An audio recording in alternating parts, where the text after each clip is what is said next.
बैठक में शिंदे ने बताया कि कई शहर नक्सलियों के निशाने पर है, लेकिन पुणे पर हमले की तैयारी के बारे में खास खुफिया सूचनाएं मिली हैं। ऐसी खुफिया रिपोर्ट है कि कांग्रेस और बीजेपी के बड़े नेता और कई मुख्यमंत्री नक्सलियों की हिट लिस्ट में हैं। पुणे को छोड़कर बाकी जिन शहरों में नक्सली हमले की आशंका है उसके बारे में सूचनाएं सामान्य किस्म की है। हालांकि राज्यों को इस संबंध में अलर्ट जारी कर दिया गया है। वहीं हमले के बाद अमेरिका से जल्दी न लौटने पर उन्होंने सफाई दी कि आंख के इलाज के लिए वो वहां रुके थे। तो शिंदे जो गृह मंत्री हैं भारत के, वो 6 दिन बाद नक्सली हमले के अमेरिका से वापस आ गए हैं और यहां पर उन्होंने आज छत्तीसगढ़ का दौरा करेंगे और जिसके बाद हालात का जायजा लेंगे। और इसी पर बात कर लेंगे हम अपने पॉलिटिकल एडिटर दुर्गेन सिंह चौहान जी से और वरिष्ठ पत्रकार अनिल चतुर्वेदी जी से। जी दुर्गेन जी, 6 दिन बीत गए नक्सली हमले के और अब शिंदे साहब अमेरिका में अपनी आंख का इलाज करा रहे थे। अब उनको फुर्सत मिली कि वो वापस भारत आएं और छत्तीसगढ़ का दौरा करें। जी तुलिका, वाकई यहाँ के लोग इस बात को लेकर कई तीखी टिप्पणियां भी आई कि शिंदे साहब अमेरिका में है, लेकिन उन्होंने एक तरीके से वहां से लौट कर आए तो उनको इतना जो जन दबाव बन गया था, एक पॉलिटिकल दबाव उन पर बन रहा था, विपक्ष का दबाव बन रहा था कि वो क्या कहें, क्योंकि इतने बड़ा नक्सली हमला गृह मंत्री ही भारत में नहीं है, अमेरिका में है। तो उन्होंने उस अमेरिका जाने की वजह भी बताई है, सफाई भी दी कि वो अपनी आंख का इलाज कराने गए थे। तो वाकई ये चलिए कोई बात नहीं, लेकिन अब तो कम से कम शिंदे जी इसमें गंभीरता दिखाएं। आज वो जा रहे हैं वहां पे। और एक जो और बड़ी बात इस पूरे मामले में आई है कि कई नेता जो हिट लिस्ट में है उसके, तो उन्होंने उन नेताओं के लिए भी कहा कि उनको सुरक्षा दी जाएगी, लेकिन अभी तक जो पूरा ये कांग्रेसियों का काफिला कैसे मोड़ा गया, क्या हुआ, अभी ये चीजें साफ नहीं हो पाई हैं। तो उनका तो कम से कम गृह मंत्री को उसको देखना होगा। जी, एक चीज और शिंदे साहब ने कही है अनिल जी कि पुणे जो है वो सबसे ऊपर हिट लिस्ट में आ गया है और पुणे पर सबसे बड़ा खतरा मंडरा रहा है नक्सली हमले का। ये चलिए अच्छी बात है, कम से कम गृह मंत्रालय और गृह मंत्री की जानकारी में ये बात आई है और कम से कम पहली बार ऐसा हुआ है कि हमारी खुफिया एजेंसियां सक्रिय हुई हैं। ये बहुत दुर्भाग्य। सबसे पहली बात तो ये है कि गृह मंत्री शिंदे को ये महसूस करना चाहिए था कि देश पे इतना बड़ा हमला हुआ है और कम से कम हमारे यहाँ भी नैतिक जिम्मेदारी लेने की कोई प्रथा नहीं है। उन्होंने नक्सलियों ने हमला किया तो उन्होंने अपनी जिम्मेदारी भी ली, उन्होंने पत्र लिखकर बताया कि हमने हमला किया है। लेकिन हमारे यहाँ इस तरह की कोई जिम्मेदारी नहीं लेता है कि अगर हमला हुआ है तो कोई न कोई विभाग, कोई न कोई संस्था तो इसकी जिम्मेदारी ले कि किसी की अकाउंटेबिलिटी है इस मामले में। जी पहली चीज। अब चलिए अच्छी बात है, उनको सूचना मिली है, वो इसके लिए क्या तैयारी कर रहे हैं ये उनकी अपनी बात है। गृह मंत्रालय इस संदर्भ में क्या तैयारी कर रहा है हमला रोकने के लिए, एक अलग बात हो सकती है। लेकिन कुल मिलाकर के पूरे घटनाक्रम में अगर देखा जाए तो हमारी इंटेलिजेंस एजेंसियों का फेलोर रहा है। ये पूरा फेलियर हमारी इंटेलिजेंस एजेंसियों का है और फिलहाल अगर हमारा सूचना तंत्र अगर मजबूत हो जाए तो शायद इस तरह घटनाओं को हम रोक सकते हैं। जी दुर्गेन जी, जहां जैसे अनिल जी कह रहे थे नैतिक जिम्मेदारी कोई नहीं लेता है, सरकार में बैठा हुआ कोई भी नुमाइंदा नैतिक जिम्मेदारी नहीं लेता है कि चूक कहां पर हो गई। नक्सलियों में कम से कम ये तो खास बात है कि वो अगर हमला करते हैं तो उसकी जिम्मेदारी ले लेते हैं कि ये हमला हमने किया है, लेकिन ये सरकार में बैठा कोई भी ये नहीं कहता है कि ये हमला हमारी चूक की वजह से हो गया। देखिए, नक्सली हो या आतंकवादी हो या लिट्टे के लोग हों, ये हमेशा से हमला करने के बाद कभी पत्र लिखकर, अभी आप देखिए मुंबई के हमले हैं तो एक इंटरनेट से मेल भेज दिया गया। वो उनका एक सोचा समझा मकसद होता है। वो अगर उसकी क्रेडिट या डिसक्रेडिट, जो भी क्रेडिट नहीं लेंगे तो जाहिर सी बात उनका खौफ नहीं बनेगी। ये खौफ का कारोबार करते हैं, आतंक का कारोबार करते हैं ऐसे संगठन।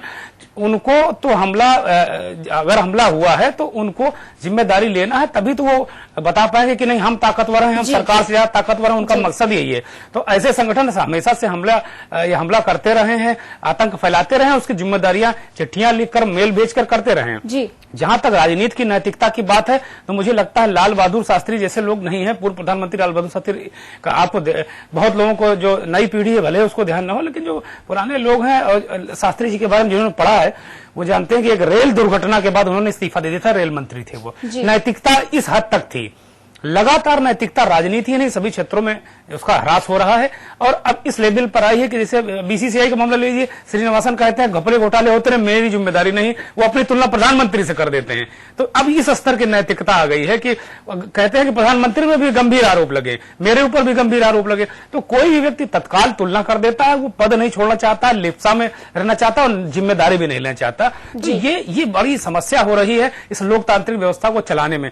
और जैसा अनिल जी ने कहा कि कहीं ना कहीं आपको जिम्मेदारी किसी की, अब जब हालात ऐसे बन गए हैं कि कोई नैतिक जिम्मेदारी नहीं लेता, तो सरकार की जिम्मेदारी है कि वो नैतिकता की बात दरकिनार करके वो सीधे सीधे उसकी जिम्मेदारी तय कर दे कि ये साहब आपकी जिम्मेदारी है, आप इसके लिए दंडित होंगे।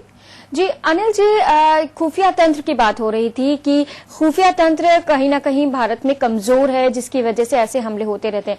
अब जबकि गृह मंत्री ने कह दिया है कि पुणे जो है निशाने पर है नक्सलियों के, अन्य शहर भी हैं लेकिन सबसे ज्यादा खतरा पुणे पर मंडरा रहा है, तो खुफिया तंत्र कहीं ना कहीं अब अपनी जो दिखा रहा है कि अब वो चुस्त दुरुस्त हो गया है, अब वो अपनी चाल तेज कर रहा है। हाँ, ऐसा माना जा सकता है, लेकिन अभी बहुत ज्यादा उम्मीद हमें अपने खुफिया तंत्र से नहीं हो सकती, क्योंकि और भी कुछ चीजें कुछ चुके हो सकती हैं। अभी ये तो आने वाले समय में पता चल पाएगा कि वाकई इनकी जानकारी कितनी सटीक है जी, क्योंकि हमारा इतिहास, हमारे खुफिया एजेंसियों का इतिहास इतना अच्छा नहीं रहा कि हम बहुत भरोसा कर लें। देखिए, अमेरिका में इस तरह की आतंकी घटनाओं के लिए उन्होंने 100% मतलब टॉलरेंस वाली बात कही है कि हम इसको टॉलरेट नहीं कर सकते 100%। हमारे यहाँ जो कोई मानने को तैयार नहीं है, वो कह रहे हैं कि नहीं, अभी हम इतने इस काबिल नहीं है। तो पहली चीज तो ये कि हमारा देश, हमारी पूरी पॉलिटिकल सिस्टम, हमारा जो गवर्नमेंट है, सरकार है, वही इस बात को मान रही है कि हम इस काबिल ही नहीं है कि हम इस तरह की घटनाओं को पूरी तरह से रोकने में सक्षम हों जी। तो कुल मिलाकर के हमें पहले से ही एक सेफ साइड, मतलब हमारी एजेंसियों को और सरकारी इंस्टीट्यूशंस को जो इस संदर्भ में सक्रिय होकर के वो ऐसी घटनाओं को रोक सकती हैं जी, तो उनको तो एक सेफ साइड पहले ही दे दिया सरकार ने, ये कहते हुए कि हम 100% इन घटनाओं को नहीं रोक सकते हैं जी। तो कुल मिलाकर के अभी जो हमारी एजेंसियां हैं वो कितनी ताकतवर हैं और कितना वो सक्षम हैं, उनकी सूचनाएं कितनी सटीक हो सकती हैं, ये अभी आने वाले समय में पता चल पाएगा। फिलहाल इनका पिछला इतिहास तो ऐसा नहीं बताता है, और पूरे हमले की जानकारी या पूरे ही नहीं और भी बड़े शहरों पर हमले की बात एजेंसियों के सामने आई है, जो उन्होंने देश के सामने रखी है बात। तो आगे देखा जाएगा कैसे क्या ये लोग कितना इस मामले में रोकथाम। अभी बंबई में जो या वहाँ हैदराबाद में जो टेरर आतंक की घटना हुई थी कुछ दिनों पहले, तो उसकी भी सूचना, ऐसा कहा जा रहा है कि सूचना हमारी जो खुफिया एजेंसियां हैं उन्होंने बताया था, इसके बावजूद वो घटना नहीं रोकी जा सकी जी। तो ये सब बड़ी दुर्भाग्यपूर्ण स्थितियां हैं हमारे देश में जी। जी अनिल जी, सही कहा आपने। जो सूचना तंत्र है, भारत का खुफिया तंत्र है, वो कहीं ना कहीं कमजोर है। लगातार हमले हो रहे हैं भारत के ऊपर, लेकिन उनको रोकने की जो कोशिश की जा रही है वो नाकाफी है।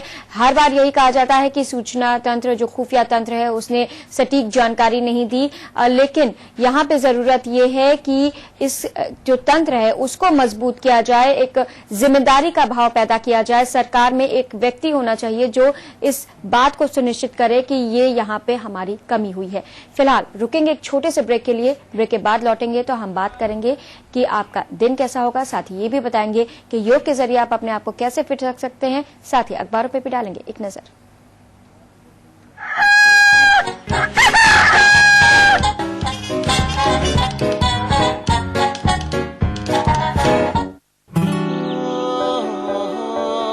जो भी देखे बस देखता रह जाए, जब त्वचा गुनगुनाए, ओ बादल पंछी मौसम सब मिलकर गाए, जब त्वचा गुनगुनाए, तेरे रूप की धूप से रोशनी भी शर्माए, जब त्वचा गुनगुनाए। कोकोनट के गुणों वाला वीनस सोप त्वचा को बनाए कोमल और खूबसूरत। अब त्वचा को गुनगुनाने दो। समोसे, पकौड़ी, भुजिया और चाट, पूरी परोठे, कचौड़ियों की बारात, हर तरह के मजेदार भोजन का राज, स्वादिष्ट बैलेंस ड्रॉप और स्वादिष्ट बैलेंस ड्रॉप ऑयल। एगमार्क स्वादिष्ट balance drop Anand Builders presents Dolphin Dwelling City, a home truly yours that matches your luxurious lifestyle with school, hospital, shopping mall and terrific recreational facilities. Dolphin Dwelling City, Kanpur. कहाँ लेके आया हमारे लिए राजरतन, ये हमें किस काम का?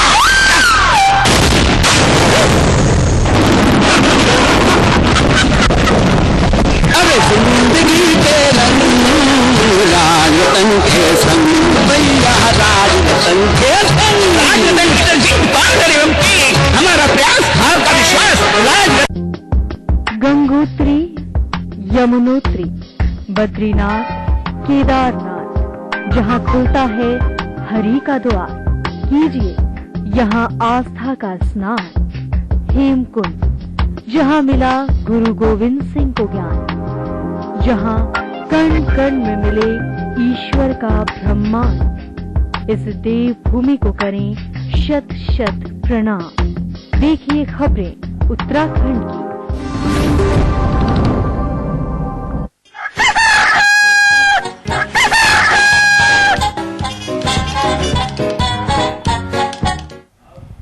ब्रेक के बाद के मॉर्निंग में आपका स्वागत है। कमजोर होते रुपए और बढ़ती महंगाई के बीच आम आदमी को जल्द ही एक बड़ा सदमा, एक बार फिर झटका लग सकता है। 1 जून से पेट्रोल और डीजल के दाम में इजाफा हो सकता है। इसकी संभावना खुद सरकारी तेल कंपनी इंडियन ऑयल के चेयरमैन बुटोला ने जताई है। सूत्रों के मुताबिक पेट्रोल की कीमत में 1 रुपए और डीजल में 45 पैसे प्रति लीटर की बढ़ोतरी की जा सकती है। पेट्रोल डीजल के दाम बढ़ने के पीछे सबसे बड़ी वजह डॉलर के मुकाबले लगातार रुपया का कमजोर होना बताया जा रहा है, जिसके चलते कंपनियां पेट्रोल डीजल के दाम बढ़ाने को लेकर बेहतर विकल्प मान रही हैं।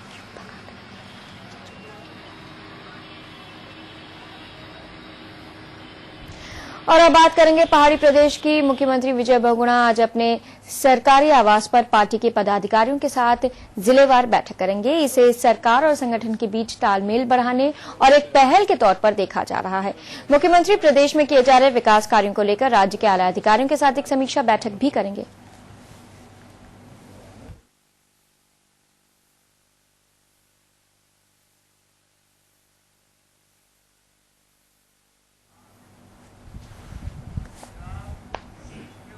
और इसी पर बात कर लेते हैं अपने पॉलिटिकल एडिटर दुर्गेन सिंह चौहान जी से। दुर्गेन जी, विजय बहुगुणा हाल के दिनों में काफी सक्रिय दिखाई दे रहे हैं जब से निकाय चुनाव के परिणाम आए हैं। उत्तराखंड में कांग्रेस की जो निकाय चुनाव में बुरी तरीके से पराजय हुई है, एक तरीके से उनका सुपड़ा साफ हो गया है। राष्ट्रीय पार्टी है कांग्रेस और तीसरे नंबर पर चली गई है। वहां हालात है कि निर्दलीय और वो लगातार कांग्रेसियों को उन्होंने चुनौती दी है। तो हालात अब ये है कि विजय बहुगुणा ये मान चुके हैं कि अगर अब कांग्रेस पार्टी और उनकी सरकार का जो तंत्र है, मिनिस्टर्स हैं या जो भी ब्यूरोक्रेसी है, अगर वो उसके पेच उन्होंने नहीं कसे तो लोकसभा चुनाव में वहां से उन्हें कुछ मिलने वाला नहीं है। बीजेपी ने जबरदस्त तैयारी वहां कर रखी है। यही वजह है कि आप देखिए कि चीफ मिनिस्टर ग्राम पंचायत स्तर पर जाकर उन बातों, खटीमा में जैसे गए, वो लगातार ग्राम पंचायत स्तरों पर जा रहे हैं और वहां पर जाकर वो सीधे जनता से मिल रहे हैं, आम आदमी से सीधे मुलाकात कर रहे हैं। यह सबसे बड़ा आरोप विजय बहुगुणा पे यही लगा था कि वो जनता से दूर चले गए हैं, उनकी सरकार जनता से दूर चली गई, नहीं सुन रहे हैं। तो अब वो एक तरीके से वो जो उनको डैमेज दिखा उसके कंट्रोल के लिए वो उन्होंने कदम जरूर बढ़ाया है। और मुझे लगता है अगर इसमें वो तेजी दिखाएंगे तो कहीं ना कहीं कांग्रेस को लोकसभा चुनाव में वो जी तेजी तो दिखी रही है। जिस तरह से उन्होंने आईएएस अधिकारियों के तबादले तक कर दिए और अब वो ब्लॉक स्तर पर जाकर विकास कार्यों की समीक्षा कर रहे हैं। हाल के दिनों में एक जगह के विधायक थे खटीमा के, उन्होंने जो है उनको एक लिस्ट पकड़ाई थी विकास कार्यों की, उन्होंने उसको उसी वक्त ओके कर दिया था। तो काफी तेजी दिखा रहे हैं। 2014 को लक्ष्य मान के चल रहे हैं विजय बहुगुणा। वाकई चीफ मिनिस्टर के लिए ब्लॉक स्तर पर जाकर ये समीक्षा करना, ये काम बहुत हद तक आप देखिए अफसरों का है जो इसे मंडलायुक्त हैं या और भी विधायक भी, आजकल के जो विधायक है वो भी ब्लॉक स्तर पर नहीं समीक्षा करने पसंद करते। वो भी चाहते हैं कि जिले स्तर की बैठक में वो जाएं, अपनी बात रखें और जिला स्तर पर। लेकिन मुख्यमंत्री ब्लॉक स्तर पर जा रहे हैं तो इसका मतलब उन्हें सब कुछ पता चल गया है कि कहीं बिल्कुल उनका तंत्र बुरी तरीके से फेल है, उनकी पार्टी के लोग उस तरह का काम नहीं कर रहे हैं, उनको सहयोग नहीं कर रहे हैं, उनके मिनिस्टर बिल्कुल बेपरवाह हो गए हैं, वो कतई अपने अपने क्षेत्रों में जाके जनता के लिए नहीं कर रहे हैं, वो राजधानी देहरादून में ही जमे हुए हैं। तो विजय बहुगुणा ये संदेश दे रहे हैं कि जब मैं ब्लॉक स्तर पर जा सकता हूं तो मंत्री और अफसर ग्राम पंचायत स्तर पर जाएं, गांव-गांव जाएं। या फिर ये भी कह सकते हैं दुर्गेन जी की जो है अब विजय बहुगुणा का अपने मंत्रियों और अधिकारियों पे विश्वास ही नहीं रहा, वो अब अपने स्तर पर सब कुछ निपटाने की कोशिश कर रहे हैं। दूसरा पहलू है, नजरिया है, आप इस दृष्टि से भी इसको देख सकते हैं, उस दृष्टि से भी देख सकते हैं। लेकिन जो हकीकत है वो एक ही है, सच है कि जनता को सीधे फायदा नहीं पहुंचा है। तो जनता को जब फायदा नहीं पहुंचेगा तो इसमें गलती